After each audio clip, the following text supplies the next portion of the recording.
Erasmus parfait, les cours étaient intéressants, l'université super, Istanbul incroyable. Es passiert sehr viel Unvorhergesehenes auch, aber es ist wirklich super gewesen. Also ich hätte nicht gedacht, dass es mir so gut gefallen hat. On apprend à voir d'une façon complètement différente certaines choses qui nous semblent évidentes pour nous et ça remet en cause un peu nos convictions. J'ai appris à m'adapter et j'ai appris à vivre entre guillemets un peu seul, de faire moi les choses, de moi aller vers les gens et découvrir les gens.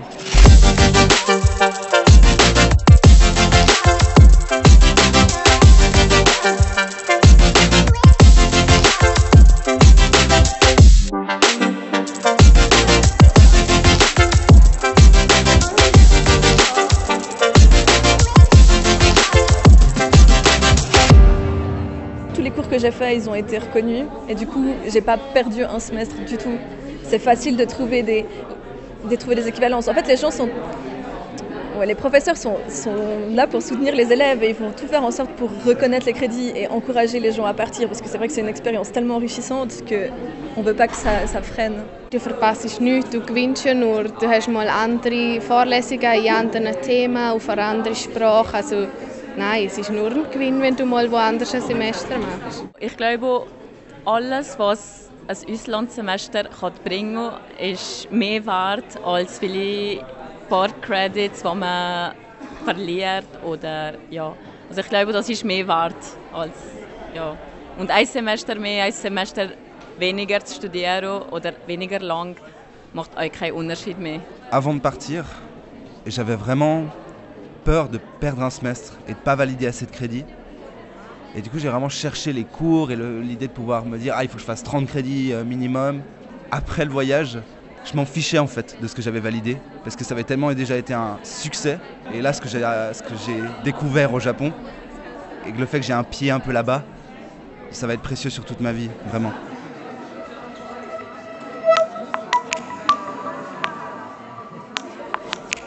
Nous, on demande aux étudiants de penser à ce projet de mobilité très tôt dans leurs études. On leur demande souvent d'y penser dès la première année de bachelor, de manière vraiment à se préparer pour ce séjour. Donc, d'abord, eux doivent faire les choix. Donc, on a vu que c'était assez long. On doit faire les choix des universités, ensuite regarder avec leur conseil aux études, faire tout l'aspect administratif chez nous, mais auprès de l'université aussi d'accueil. C'est un procédé qui dure quand même longtemps, mais ça en vaut clairement la peine.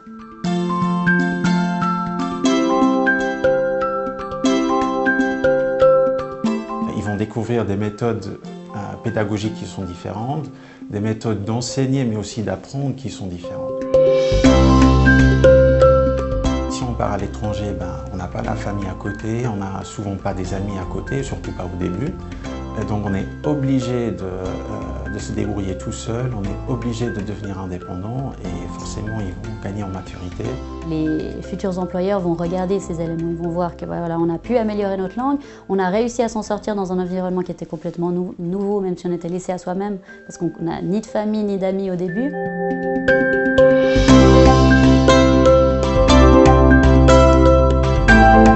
Tu dois partir à l'étranger parce qu'en te confrontant à l'étranger, tu vas te découvrir toi-même. Nutzen Sie all diese Möglichkeiten, lasst ihr euch überraschen. Tu devi andare all'estero perché è importante conoscere nuove lingue, nuovi paesi, ma soprattutto aprirsi a delle nuove culture. Si vous avez l'idée de partir et l'envie, c'est qu'il faut le faire maintenant, sinon après c'est trop tard. Tu dois partir à l'étranger parce que ça te permettra de sortir de ta zone de confort. Das ist eine Erfahrung, die man nur einmal im Leben macht.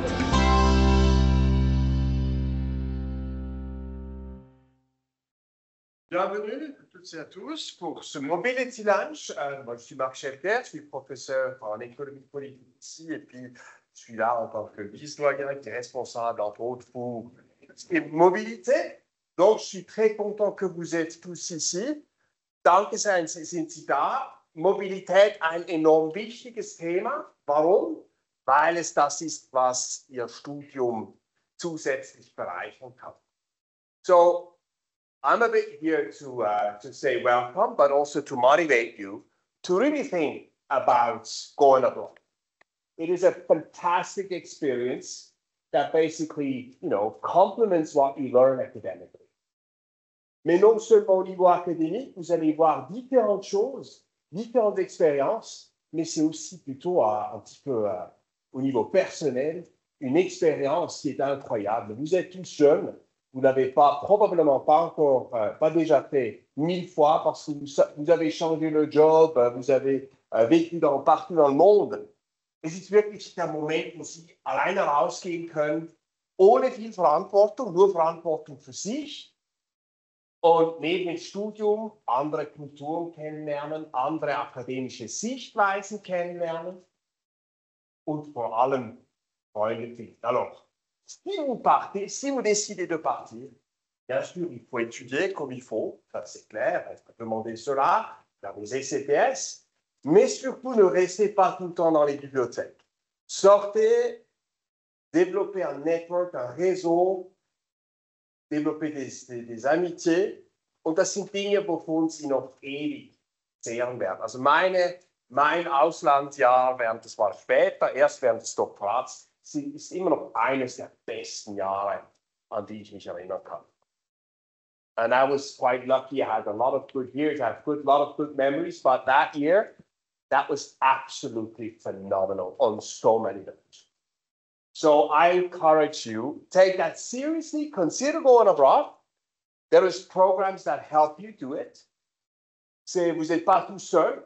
Tout le processus, on a des gens qui vous accompagnent, qui vous aident à mettre en place un joli Programm, das Ihnen hilft, sich vor Ort dann einzufinden. Gibt es eben Abkommen, damit es nicht zu schwierig ist, dass man nicht zu viel Zeit verliert, aber Sie werden keine Zeit verlieren, Sie werden höchstens Erfahrungen gewinnen, deshalb 1, 2 ECTS mehr oder weniger. No worries about it. Okay, so I hand over now to the really important persons. You know, I'm just the one saying hello and trying to encourage you to go. And we'll start first on va laisser la parole à 3 étudiants et étudiants qui sont partis pendant leurs études.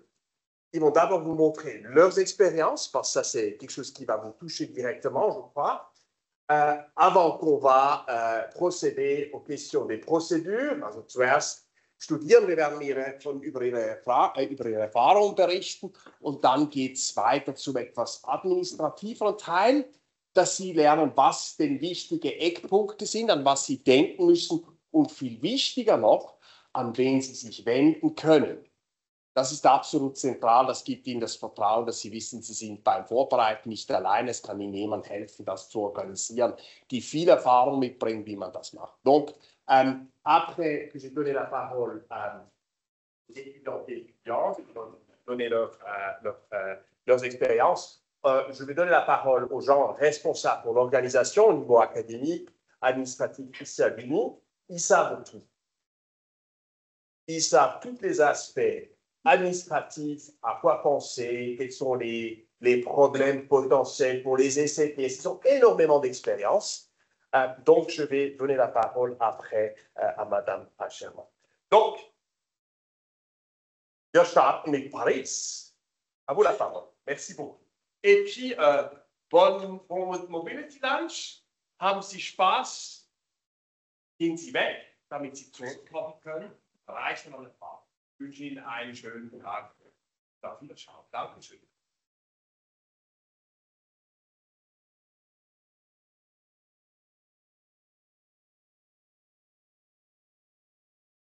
So thank you very much. I'm here to present you my exchange semester in Paris on the fall semester of 2024.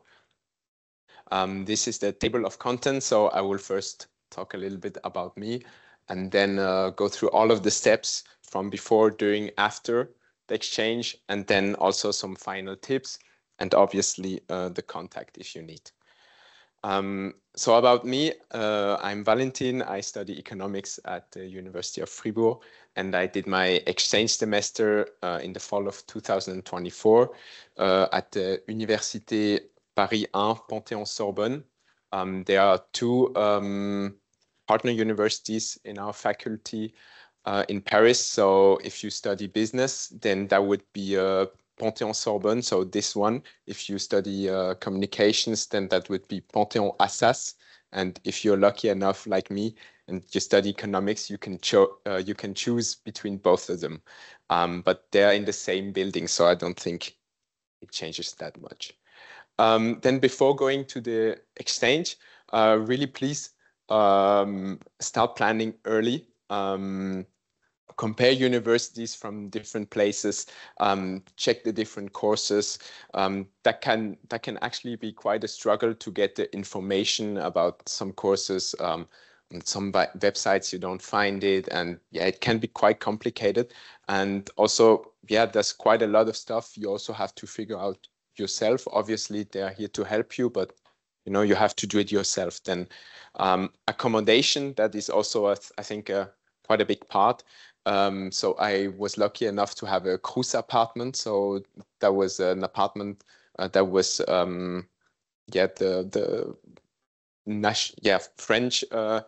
the French Parliament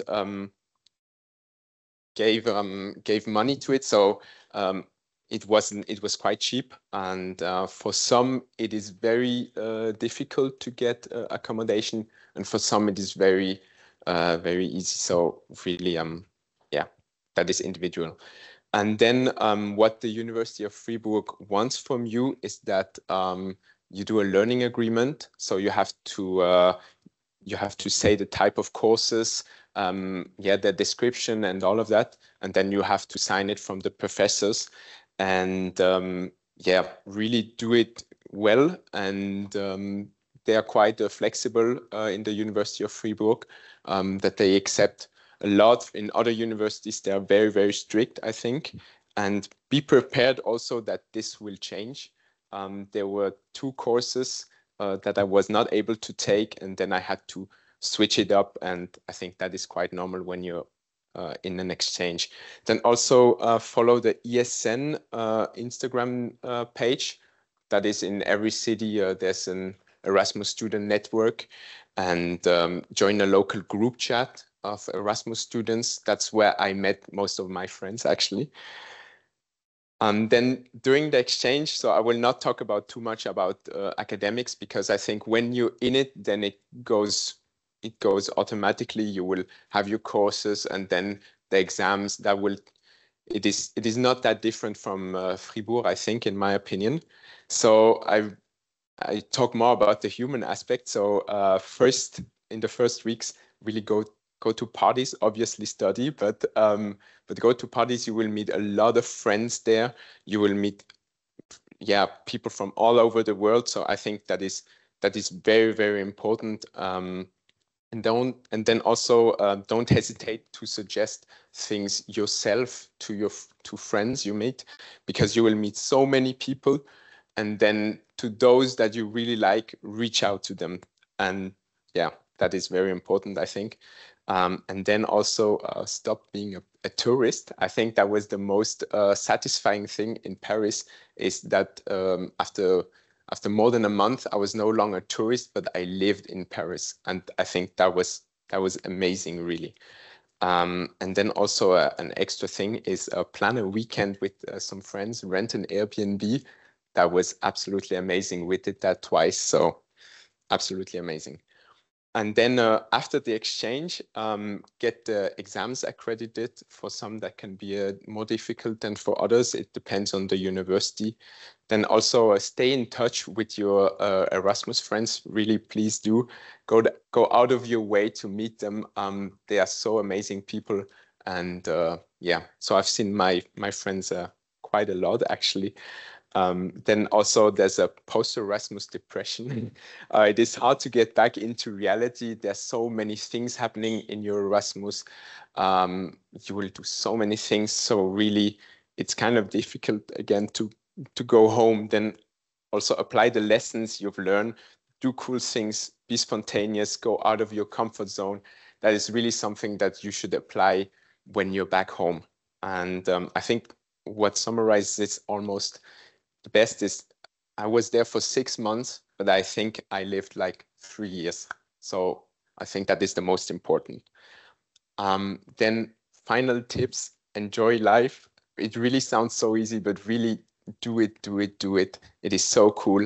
And then also get friends like Karim, Lukian, Jonas, and Julius, you will meet friends that will be so amazing. And yeah.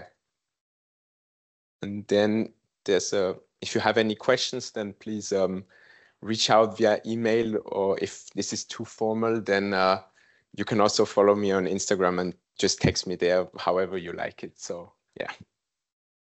And then there are a few pictures which summarizes it with friends and my brothers and just all around cool stuff. So,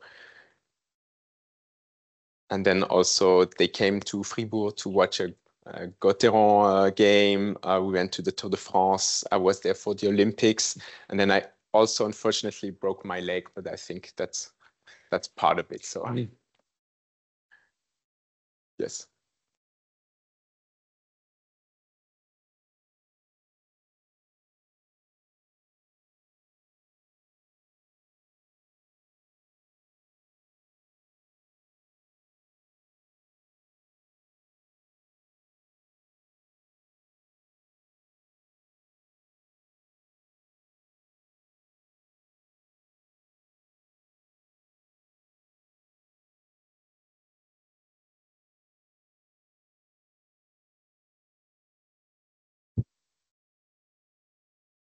Okay, I will talk about Bamberg, my exchange semester. I just came back in August, so it's really, yeah.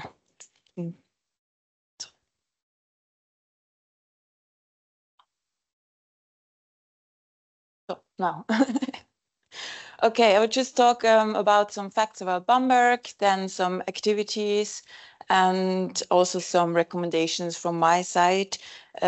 Exactly. So the facts about Bamberg. Bamberg is located in Bavaria, in Germany. It has around 80,000 inhabitants, and the Old Town has been a UNESCO heritage since 1993. Then Bamberg is really known for its breweries and also the local beer with a smoky taste. So if you like beer, then go to Bamberg. It is really a charming and very student-oriented city. So you have a lot of cafes, restaurants, in summertime, nice spots to do some activities. And it's really a good place to simply enjoy life. Here you can see some pictures from the old town of Bamberg. Here you can see some pictures which I took myself. So we have some nice sunsets. There is also a really nice spot to go swimming in the river. Then you have a rooftop. It's from the student dormitory. There you can also do some parties with the other Erasmus students. Okay, maybe you ask yourself why you should go to Germany as a Swiss student. I took out some facts. So academic opportunities. So there are some good universities and also research opportunities. You have the cultural similarity, but still you get some new perspective. There's a new academic and social environment. And then it could be a career benefit. You could take maybe some internship or also network opportunities. For example, myself, I was part of a studentische Unternehmensberatung, which I took some workshops with companies, and then it is easy access. So there's no visa required. You get easy there with train or by car. And it's still a personal growth. So you have an international experience, you get to know to another university, new people, but it's still not that different to your home. And then some facts about the Otto Friedrich University in Bamberg. They have around 11,000 students, including 2,000 international students. So the university really values international exchange and networking. Most bachelor courses are taught in German. On a master level, it is German and English. There are some possibilities to take German language courses, but also other languages. There is also an introduction week for international students with some German language courses, and they also provide some activities, for example, a trip to Munich. There are a lot of Erasmus students there, so there is an Erasmus community to do some parties and get to know new friends. And the campus is spread across different parts of the city. Some practical information. As I said, the campus is spread in different parts. Then accommodations, there are housing options, so student dormitories, which are provided from the international office from the university. So the rent is around 300 to 500 euros for exchange students. There is also the possibility to do private housing, for example, shared flats, which I did myself and was a really nice experience. My recommendation is to do the summer semester, but pay attention to different semester dates. So they start their summer semester in April until August. Cost of living is a little bit lower in Switzerland, and I really would recommend to buy or bring a bicycle because like everyone in Bamberg has a bicycle and it's much faster and you're everywhere. Then some summer activities, which I did. So there is the Obere Brücke in Bamberg. It's a really nice spot where you just grab a glass of wine or a beer and just stand on the bridge and enjoy the evening. Then with other international students, I did a trip to the Altenburg. There was also a university run, and there is the well-known Volksfest. It's similar to the Oktoberfest in Munich, but smaller, the Berg in Erlangen. And there's like literally in summer, every weekend, there is a Volksfest or a party or something you can do there. Yeah, so just go for it, no matter where you go. A semester abroad will really broaden the horizons, both personally and academically. So just try it out and go for it. And yeah, if you have any questions, feel free to contact me.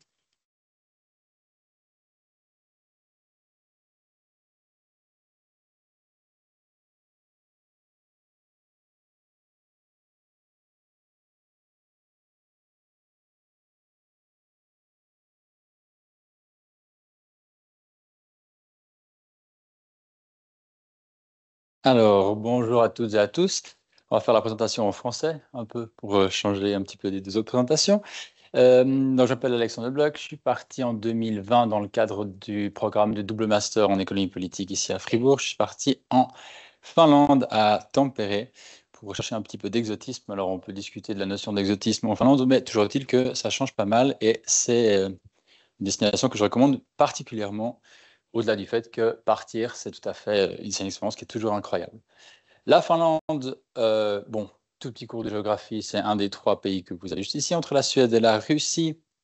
La ville où j'étais, c'est Tampere, c'est une ville qui est au sud, pas très loin d'Helsinki et de Turku, qui sont les 2 grandes villes un peu connues en Finlande. Quand on zoome un petit peu sur la ville, on se rend compte qu'en fait, il y a plein de lacs.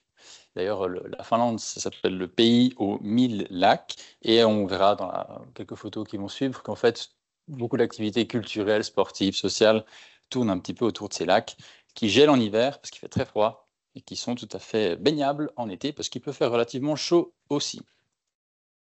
La Finlande, alors exotisme ou pas, peu importe, on l'appelle Suomi en langage local. Le langage local, c'est le finnois et ça ressemble à rien. Enfin, rien de connu, en tout cas. Peut-être le plus proche, c'est le hongrois, mais je ne suis pas non plus particulièrement fluent en hongrois. Toujours est-il que les gens parlent relativement bien anglais là-bas. C'est un pays qui est membre de l'Union européenne depuis 1995, qui a l'euro. C'est un des seuls pays du Nord qui a l'euro. Donc, c'est un avantage pour vous, en l'occurrence, qui avez un compte en francs suisses, puisque le franc suisse prend de la valeur par rapport à l'euro. Et c'est un pays qui n'est pas membre des pays scandinaves. On considère que c'est Finlande, Suède et Norvège. Et en fait, c'est le Danemark qui est le 3e pays scandinave et pas la Finlande.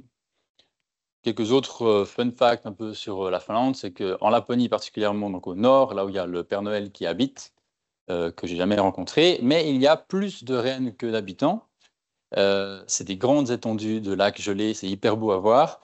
Et un cliché qui se vérifie hyper fréquemment, c'est qu'il y a plein de saunas en Finlande. Il y a 2 millions de saunas pour 5,5 millions d'habitants. Et c'est vraiment un phénomène culturel qui est assez massif sur place. Il y a un peu partout des saunas, un petit peu partout dans les immeubles d'habitation, donc disponibles pour toutes les personnes qui y habitent, et des saunas un peu publics, souvent dans des endroits très jolis au bord de lac, comme vous avez ici, où on va faire un sauna à 90 degrés et après on se met dans un lac gelé, histoire de enlever la cellulite. Il paraît que ça marche hyper bien. Ça donne ça l'hiver. On ne reste pas très longtemps dans le lac gelé. Enfin, en tout cas, nous, on n'y restait pas très longtemps. Et ça donne ça l'été. Et au passage, les aurores boréales, C'est quelque chose qui est particulièrement beau à voir. Je ne sais pas si vous avez l'occasion d'en voir. Et en Finlande, particulièrement en Laponie, elles sont hyper fréquentes, magnifiques à voir, surtout dans les soirs d'été dégagés. Donc, c'est quelque chose d'assez exceptionnel à vivre. Tampere en tant que telle, donc la troisième plus grande ville de Finlande, c'est une ville qui est très estudiantine, qui vit beaucoup au rythme de l'année académique, qui est assez riche culturellement et sportivement. Alors, je vais rapidement passer sur la partie culturelle, notamment parce que je ne saurais pas prononcer le bullet point que vous avez, le troisième là. C'est le nom d'un festival de court-métrage qui a lieu durant le semestre de printemps de chaque année, au mois de mai. Donc, c'est très, très chouette. Mais surtout, il y a 2 équipes de hockey de première division finlandaise. Alors, pour les personnes qui sont fans de hockey ici, vous n'êtes pas sans savoir que la Finlande accueille un championnat de hockey qui est d'un très, très haut niveau, peut-être un des meilleurs en Europe avec la Suisse. Et donc, c'est toujours des activités qui sont fun à faire, d'aller regarder un match de hockey. Chose qu'on n'a pas pu faire puisqu'en 2020, il y avait le Covid. Donc, en fait, le semestre qu'on devait faire de janvier à juin s'est écourté jusqu'à fin mars seulement. Donc, on n'a pas pu profiter de tout ça, tout ce qu'on pouvait. C'est pour ça que je vous incite à y aller pour faire tout ce que je n'ai pas pu faire. Quelque chose de très fun aussi, enfin fun entre guillemets, c'est que les journées peuvent être très, très, très longues ou très, très courtes selon quand vous êtes, vu qu'on est très au nord. Dans des journées de à peu près 19 heures au mois de juin, donc c'est très long. Il fait encore jour à 22 heures. Et il fait nuit à 3h30 l'après-midi en plein hiver. Donc ça, c'est aussi assez rigolo. C'est typiquement de l'exotisme que vous ne verrez pas en Suisse. Tempérer l'hiver, ça donne ça. Donc une ville très froide, parce qu'il fait très froid en Finlande. On avait l'hiver le moins froid du 21e siècle, avec moins 3 degrés par jour à peu près. En général, il fait plutôt moins 12, moins 15, donc bon, il faut bien s'habiller. L'été, ça donne ça. C'est beaucoup plus vert, c'est très joli. Il y a plein d'activités qui se font sur les lacs. Il fait facilement 25 degrés, donc on ne gèle pas toute l'année, rassurez-vous. Maintenant, enfin, un Erasmus, ce n'est pas que du tourisme ou du voyage, c'est aussi un peu d'études. Donc, profitez des cours de très très bonne qualité au niveau bachelor et au niveau master à l'université à Tampere. Beaucoup en anglais, beaucoup d'interactions entre les professeurs et les étudiants. C'est des classes qui sont plus petites en général qu'ici. Il y a beaucoup d'activités sportives qui sont organisées sur le campus et je vous recommande vraiment de participer à ces activités-là parce que c'est un vecteur d'intégration qui est hyper important. En plus des soirées organisées évidemment par le ESN, donc le Erasmus Student Network, il y a aussi beaucoup d'activités sportives qui permettent de rencontrer plein de gens et ça c'est super chouette. Et je vous rends attentif et attentive au fait que les périodes d'examen peuvent différer par rapport à Fribourg. C'est un petit truc qu'il faut anticiper. Dans le cadre de Tampere, il y avait 2 sessions d'examen, une au milieu du semestre et une à la fin du semestre. Donc ça répartit un peu l'effort, ça c'est chouette. Mais du coup, il faut vraiment anticiper ça pour savoir quand est-ce que vous devez vous y rendre ou quand est-ce que vous pourrez partir de là-bas si un jour vous voulez partir, bien sûr. Quelque chose aussi d'original qu'on avait là-bas, c'était certains book exams que vous aurez peut-être dans d'autres universités où ce n'est pas de cours magistraux, mais simplement de la documentation qui vous est donnée et vous pouvez étudier dans votre coin et passer l'examen soit à la période du mi-semestre, soit à la session de fin de semestre. Donc ça, c'est aussi très arrangeant pour faire d'autres activités et profiter de votre voyage. Enfin, il y a quelques petites activités plus pour les étudiants en Erasmus, dont je vais vous parler rapidement. Il y a sur le campus, un peu partout d'ailleurs, il y a un comité de Erasmus Student Network qui organise plein d'activités, qui organise un groupe chat que vous pouvez intégrer et justement rencontrer plein de gens qui sont également en échange dans la même université. Ça vous permet de faire des rencontres qui sont exceptionnelles, que vous garderez tout au long de votre vie ou tout au long de vos études. C'était mon cas, c'est le cas, je pense, de beaucoup d'entre nous. Le logement est très très facile également. En général, il y a des apartis ou des équivalents apartis un petit peu dans toutes les universités. Là, ça s'appelle TOAS. C'était proposer des logements pour les étudiants étrangers à très très bon prix et de façon très simple administrativement. Donc c'était aussi très rassurant d'aller là-bas et de savoir qu'en fait on n'allait pas dormir sous un pont les premiers soirs. Donc très chouette. Et les activités que du coup j'ai pas pu faire et que je vous incite à faire absolument, c'est aller en Laponie pour voir des aurores boréales, se dire bonjour au Père Noël, aller faire un tour en ferry, parce qu'il y a des ferries qui partent vers Stockholm ou vers Tallinn en Estonie. C'est des ferries qui ne sont pas juste des trajets en bateau, c'est un peu plus que ça. Disons que ça fait un peu la fête sur le bateau et de louer une petite maison au bord d'un lac gelé pour faire des saunas. Et après, vous jetez dans le lac gelé, passer un petit week-end là-bas, c'est une idée vraiment qui est qui est assez fantastique à faire. Donc, je vous incite à partir en Finlande ou ailleurs. Dans tous les cas, c'est une expérience hyper enrichissante que je vous incite absolument à faire. Zekitos, c'est le seul mot que je connais en finnois. Je n'ai pas mis mes contacts, mais n'hésitez pas si vous voulez m'écrire un petit mail. Je suis encore doctorant ici à l'université, alexandre.lebloch@unifr.ch, et je reste de toute façon à la fin de la présentation si vous avez des questions. Merci beaucoup et bonne suite de présentation.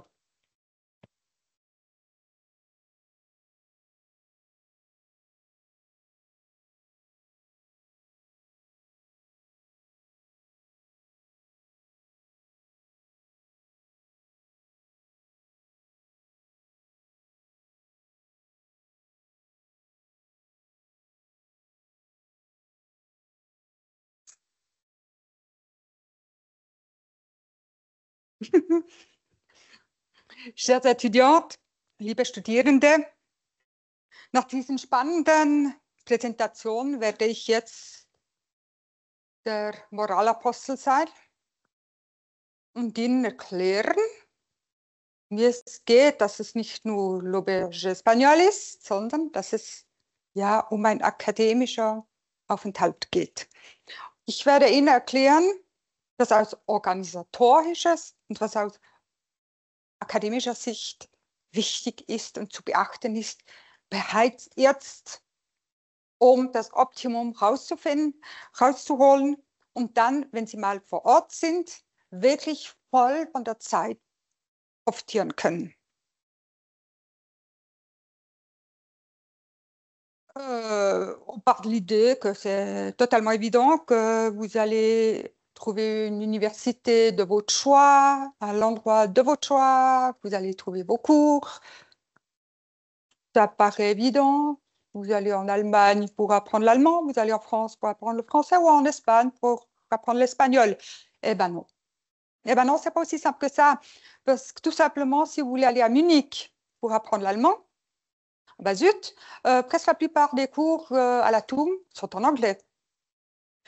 Et si vous voulez apprendre l'anglais, vous n'avez pas besoin d'aller nécessairement en Angleterre, parce qu'il y a l'excellente université à Prague, Economics, ou bien il y a Cracovie, ou à Valence, des universités qui offrent tout un cursus en anglais aussi.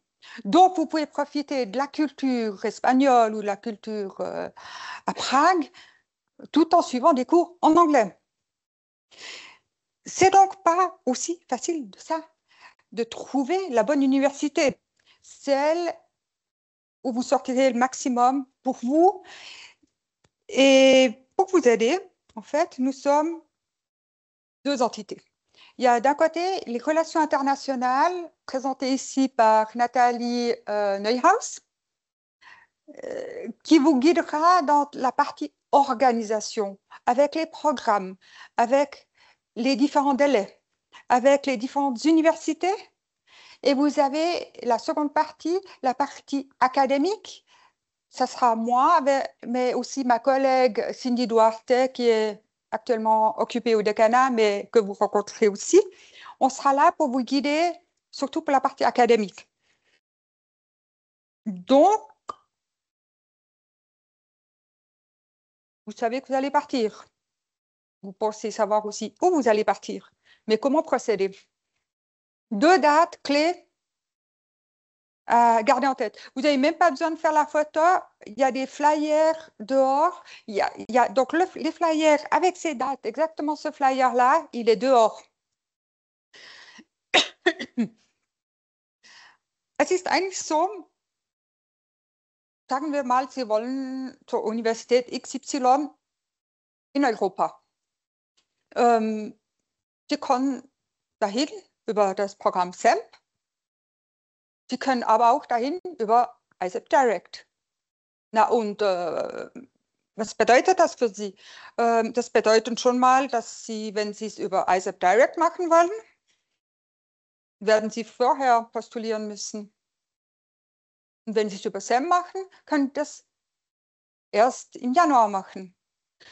Wollen Sie nach Übersee? Ist es auch bereits im Oktober. Wollen Sie nach Europa? Ist es Ende Januar. Also diese zwei Eckdaten müssen Sie sich merken. Die sind ganz wichtig. Sie müssen einfach wissen, ISEP Direct ist sehr praktisch, kostet aber enorm viel. Über SEMP haben Sie ein Stipendium, über ISEP Direct müssen Sie etwa 10.000 Franken rechnen. Das ist natürlich doof. Und irgendwie, deshalb machen 80% auch, wenn Sie nach Europa gehen, nehmen Sie SEMP. Aber wo wissen Sie, wann SEMP, wann ISEP? Auch hier wieder haben Sie was ganz Nützliches auf der Seite der Relation Internationale, der Dienststelle für internationale Beziehungen. Dieses Schema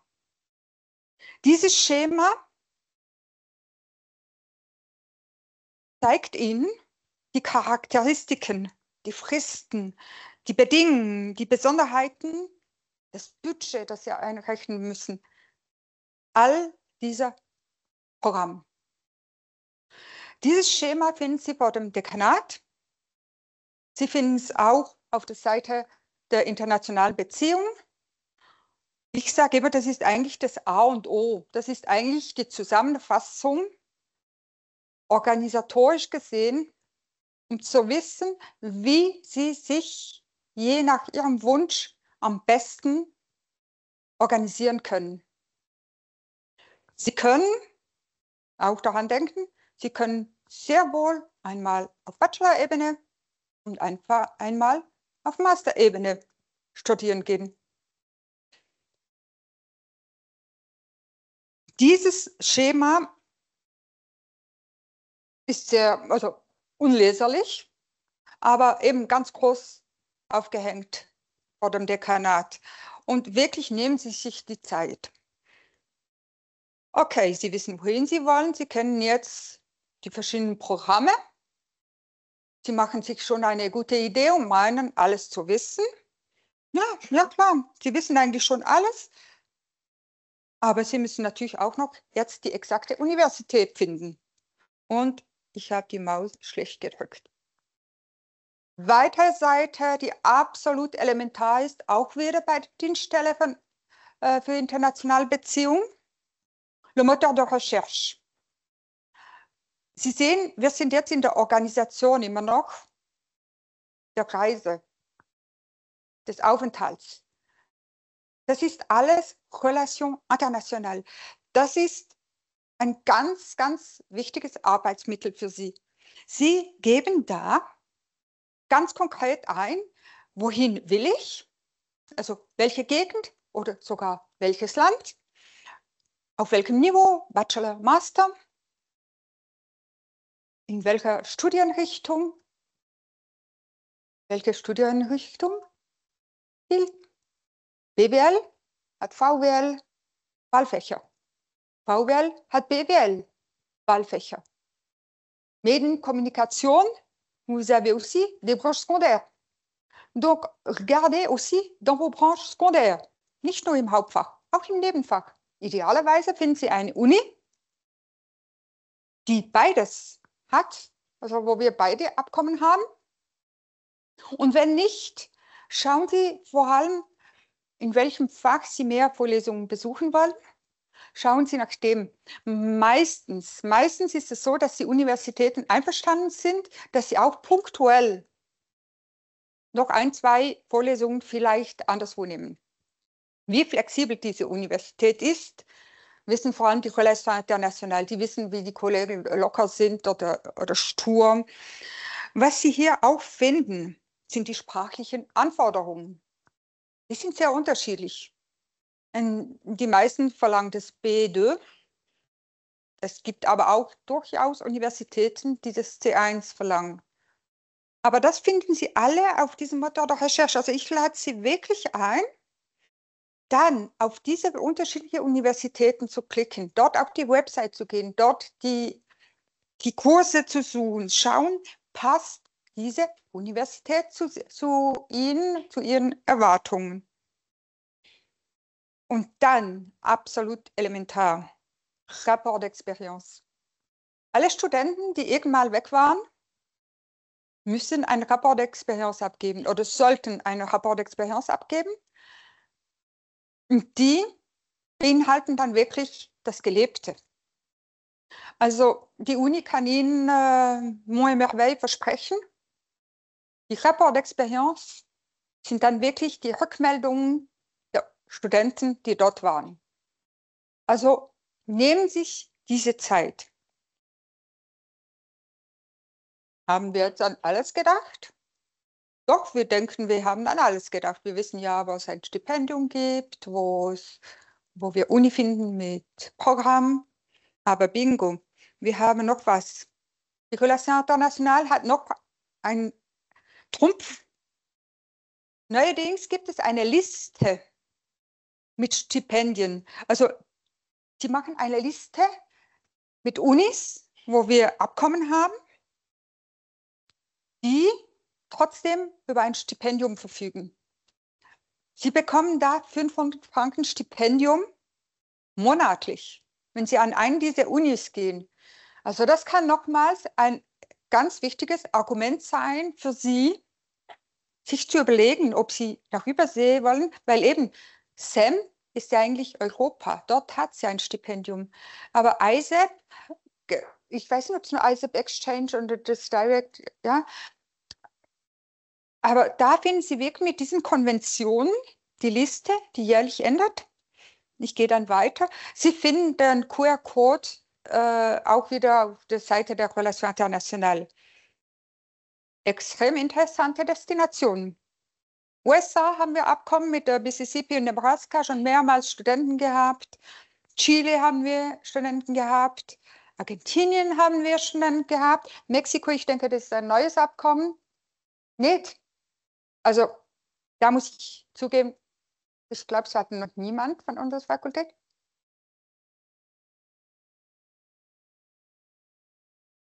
Aber von der anderen Fakultät. Ja. Wir sind jetzt in Amerika, aber hey, Asien. Also die National Shengshi University ist extrem beliebt. Und sie bekommen ein Stipendium. Hanoi ist ganz neu. Hanoi ist im nördlichen Teil, der eher China orientiert ist. Sie kennen ja Vietnamkrieg. Unten ist Ho Chi Minh, eher amerikanisch orientiert. Hanoi ist eher im Norden mit der Halong Bay und eben eher diese asiatische Kultur. Benji University, Tokio ist sehr beliebt in Management und ganz neu Korea. Korea haben wir jetzt ganz neu Abkommen und auch neue, die sich am Tun sind. Schauen Sie auch da rein. Es lohnt sich. Es ist vielleicht exotischer als Europa und ja, ist eine super Gelegenheit. Jetzt wird es seriös, ganz seriös. Qu'on ait un accord avec ces universités que vous avez trouvées sur le moteur de recherche, ça ne signifie pas nécessairement que vous trouviez tous les cours que vous devez suivre. Ça signifie juste que nos professeurs ont trouvé que cette université, que cette destination correspond bien, mais peut-être au niveau du master, peut-être un tout petit peu moins au niveau bachelor. Et donc, l'important, c'est d'aller regarder les cours. Et là, on passe dans la partie où ce sera ma collègue et moi, donc le décanat, ou la partie académique. Donc, vous avez compris, jusqu'à maintenant, toutes ces recherches, c'est les relations internationales, c'est l'organisation, c'est l'encadrement. Et à partir de maintenant, là, c'est le décanat. Ce sera surtout moi, avec ma collègue Cindy Duarte, on va vous suivre plus ou moins 2 ans. Le temps que vous vous organisez, le temps que vous y alliez, jusqu'à ce que vous reveniez. Il y a différentes manières de réfléchir à ce qu'il vous faut. Au niveau du bachelor, la plupart des voies d'études ont un plan d'études relativement strict, relativement donné. Et c'est clair que vous devez essayer de trouver les cours qui correspondent le mieux possible. Il y a toujours un risque avec les cours obligatoires. Donc, on vous conseille, et c'est pour ça que je vous dis, pensez-y déjà maintenant. Les cours obligatoires, essayez dans la mesure du possible, d'en faire au maximum ici. Parce que ça vous permettra, en mobilité, de vous concentrer surtout sur les cours à choix. Les cours à choix doivent être trouvés aussi un peu dans des cours ressemblants, mais pas aussi ressemblants qu'on l'exige pour un cours obligatoire. La même chose au niveau du master. Vous avez par module sur le comment 1 ou 2 cours obligatoires. Oder auch in Medien haben Sie ja die Pflichtvorlesungen.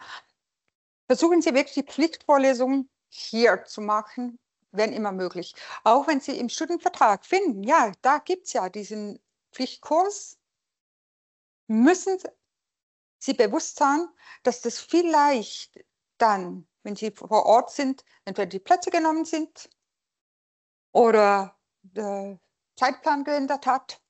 Und dann sind Sie dumm dran, weil der Pflichtkurs muss immer besucht werden. Und müssen Sie dann bereit sein, sonst später hier zu machen. Benefri ist noch einmal eine ganz andere Logik. Benefri ist erst auf Masterniveau und dort können Sie auf in Neuenburg oder in Bern Kurse besuchen, die wir in dem akademischen Jahr nicht hier anbieten. Also es sind 3 andere Logiken. Auf Bachelorniveau möglichst ähnlich. Auf Masterniveau können Sie wirklich Kurse nehmen, die Spezialitäten sind Stärken dieser Gastuniversität. Je vois que je suis passée en allemand alors que je devrais parler plutôt en français aussi un peu pour équilibrer. Donc bachelor, vous prenez surtout des cours qui ressemblent à nos cours. Master, vous prenez des cours qui peuvent vraiment compléter l'offre de Fribourg. Et donc, vous pouvez profiter des spécialisations des différentes universités. Par exemple, en écopole, beaucoup aimaient aller longtemps, justement, comme avant, présenter dans les pays scandinaves parce qu'ils sont très, très bien en développement durable, par exemple. Et Benefri, c'est complémentaire à notre offre de cours. Donc, vous avez ces différentes libertés. Un petit excursus, nous avons les doubles diplômes. Vous pouvez aller à Rennes, à Tampere, Piémont, Strasbourg, Pavia, Caen, en tant que SEMP normal. Si vous y allez en tant que SEMP normal, vous pouvez suivre les cours au niveau du master qui vous plaisent et qui vont dans votre plan d'études. Si vous suivez le double diplôme, à ce même endroit, vous devez postuler après le premier semestre de master pour pouvoir une place dans un des doubles diplômes. Le choix des cours sera légèrement plus restrictif, cela est clair, puisque en écopole, ça sera des cours de Public Economics and Public Finance, en International in European Business ou Accounting and Finance pour la gestion d'entreprise. Et la sélection, justement, se fait sur dossier après un premier semestre. Le corset est donc plus serré pour le choix des cours. Par contre, vous profitez d'offres de stage absolument extraordinaires à Strasbourg et à Pavia, par exemple dans le cadre du double diplôme à Strasbourg et Pavia en European Business. Et surtout, à la fin, vous recevez 2 diplômes des 2 universités.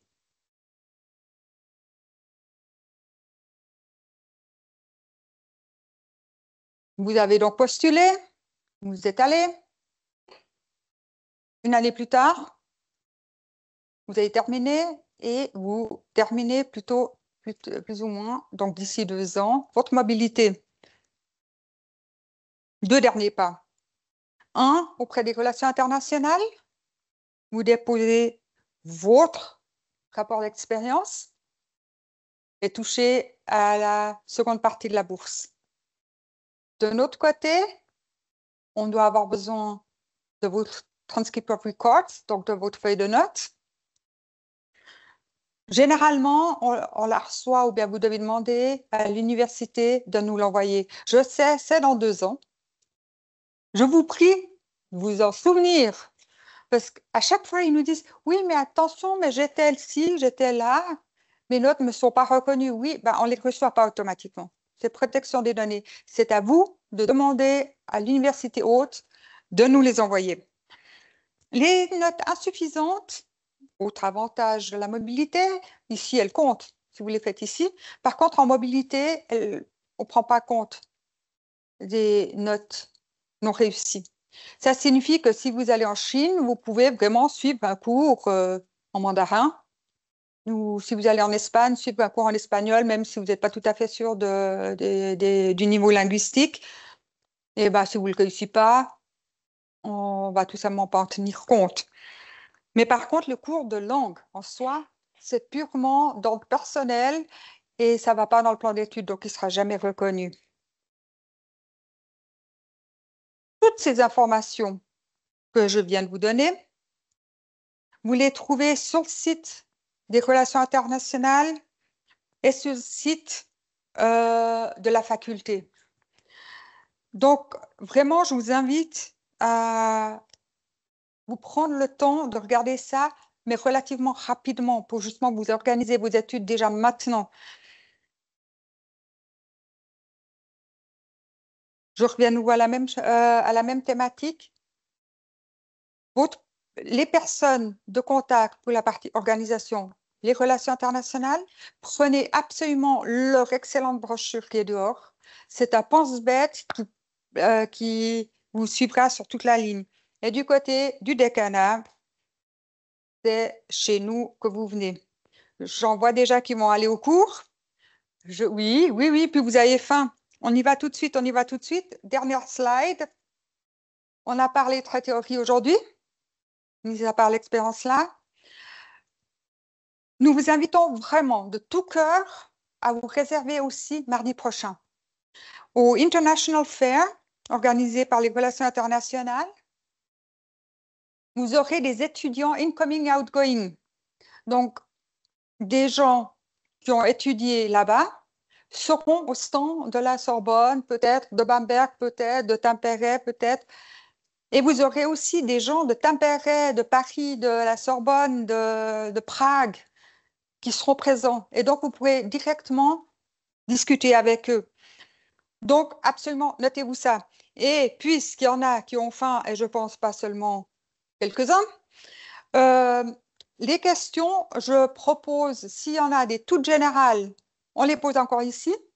Sinon, si c'est pour des questions personnelles plus liées à votre cas spécifique, on répond dehors. Et tous ceux qui ont des cours, allez vite vous servir à manger et on passe à la partie lunch, du Mobility Lunch. Et zut, ils m'ont enlevé la slide. Ben, j'ai plus la slide.